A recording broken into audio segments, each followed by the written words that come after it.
Halo semuanya. Selamat datang di vlog kami. Hari ini kita lagi di mana nih? Di Museum Sauna Budaya. Yap, ini adalah salah satu tempat di Yogyakarta yang penuh banget sama sejarah dan budaya Jawa. Kita bakal keliling, lihat-lihat koleksi unik, dan pastinya belajar hal baru juga. Betul banget tuh. Jadi tonton sampai habis ya, karena kita bakalan ngajak kalian jalan-jalan dan seru-seruan. Yuk, langsung aja masuk. Yo!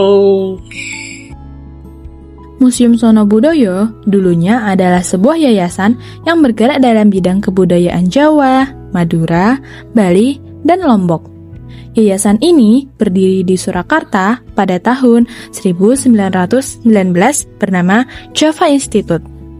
Dalam keputusan Kongres tahun 1924, Java Institute akan mendirikan sebuah museum di Yogyakarta. Pada tahun 1929, pengumpulan data kebudayaan dari daerah Jawa, Madura, Bali, dan Lombok mulai dilaksanakan.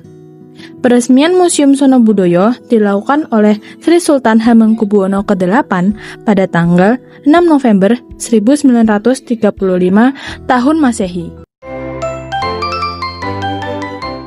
Nah, teman-teman, sekarang kita baru ada di ruangan wayang nih. Kalian tahu nggak wayang itu apa? Wayang adalah seni tradisional di Indonesia yang sudah ada sejak lama, terutama di Jawa. Wayang terbuat dari kulit ataupun kayu. Setiap jenisnya memiliki bentuk dan ceritanya masing-masing. Contohnya, wayang kulit dimainkan di belakang layar dengan lampu cahaya bencong. Sedangkan wayang golek dimainkan seperti boneka. Tokohnya juga banyak loh. Contohnya Rama, Arjuna, Semar, Gareng, Petro, Bagong, dan masih banyak lagi. Di cerita wayang, kita dapat belajar tentang kebaikan, kebijaksanaan, dan masih banyak lagi. Dan zaman dulu, wayang juga digunakan sebagai sarana dakwah loh. Nah, sekarang kita pindah ke ruangan berikutnya, yaitu ruangan ukiran. Di sini, kita bisa melihat berbagai macam hasil seni ukir dari Jawa yang pastinya keren banget. Nah, tiap ukiran di sini memiliki pola dan maknanya tersendiri.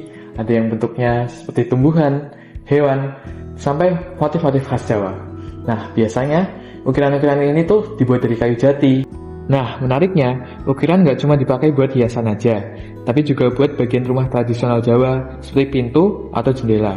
Jadi, fungsinya juga punya nilai estetika dan filosofi. Nah, kalau dilihat dari dekat, detailnya halus banget, padahal dulu pembuatannya masih pakai alat sederhana. Ini nunjukin kalau seniman-seniman zaman dulu tuh punya ketelitian dan rasa seni yang tinggi banget. Keren banget sih, dari ukiran-ukiran ini kita bisa tahu kalau budaya Jawa itu nggak cuma soal bentuk, tapi juga tentang makna di balik setiap goresannya. Nah, teman-teman, koleksi yang ada di gedung pertama nggak cuma itu loh. Ada juga koleksi lain seperti kendi, patung, tulisan, dan lain sebagainya. Nah, berhubung koleksi di gedung pertama udah habis kita bahas, cus langsung kita move on aja ke gedung kedua. Nah, di gedung kedua ini terdiri dari 4 lantai, yang setiap lantainya memiliki koleksi-koleksi yang berbeda-beda nih teman-teman. Daripada lama-lama nunggu, mending langsung kita bahas aja. Let's go! Nah, teman-teman, sekarang nih kita baru ada di ruangan topeng. Kalian tahu nggak topeng itu apa? Topeng adalah sebuah sarana yang digunakan dalam pertunjukan tari ataupun teater. Dan itu sudah ada sejak zaman dahulu nggak sih? Betul banget. Nah, selain itu, topeng memiliki bentuk, warna, dan ekspresi wajah yang berbeda-beda loh. Nah, sekarang kita lagi ada di ruang batik nih. Nah, di sini ada berbagai macam bentuk dan pola batik, seperti batik geometris dan non-geometris. Nah, yuk aku tunjukin contoh-contohnya. Di sini ada kain batik semen Rama, kain batik Sidomukti, dan ini aku paling suka dan menurut saya ini paling menarik ya. Ini namanya kain lurik lasem. Nah, kita lanjut lagi. Ada kain batik semen Cuwiri. Lalu ada kain batik Gringsing Borontoya. Ada kain batik Parang Barong Nagaraja. Nah, teman-teman, sekarang kita lagi ada di ruangan koleksi keris nih. Keris merupakan salah satu benda pusaka tradisional yang ada di Indonesia, terutama dari Jawa. Bentuknya khas banget dan punya nilai sejarah yang tinggi. Nah, setiap keris itu bukan cuma benda pusaka biasa, tapi juga bagian dari budaya dan sejarah yang sudah ada sejak lama. Setiap keris punya nilai, bentuk, dan makna yang berbeda-beda. Ada yang bilangnya lurus, ada juga yang berlekuk-lekuk.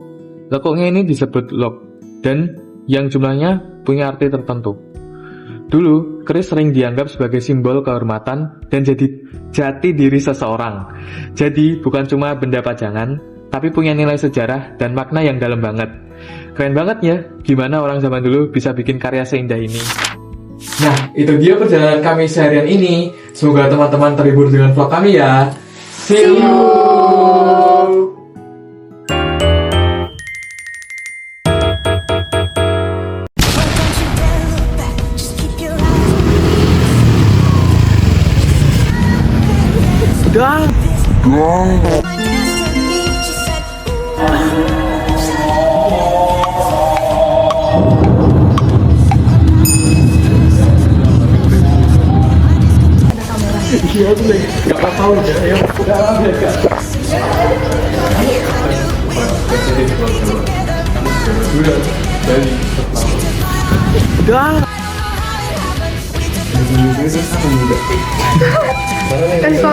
Beneran.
Nih, Halo, Biro.